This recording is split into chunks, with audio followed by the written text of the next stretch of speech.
bartii waa xarunta weyn ee looga taliyo waa xarunta weyn ee shaqaalaha looga taliyo shirkadda nadaafadda horseed ee gobolka Awdal waaxda Axmed Guray waxaa halkan taagan arkaysaan shaqaalihii weynaa ee qaybta Axmed Guray ee shirkadda nadaafadda horseed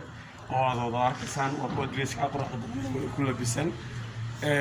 waxaa maanta loo baxayaa olole nadaafadeed ka jirta sanadkii mar ama 6 bilood ama 3 bilood oo mar laga qabto gobolka Awdal iyadoo ay iska jiraan xanuunada COVID-19 sidaa darteed ayaa waxa loo la yiri 2 bilood 3 bilood goobaha qashinku iska yaalaan ee dadka mangaabiinta iska soo dhigaan si looga ururiyo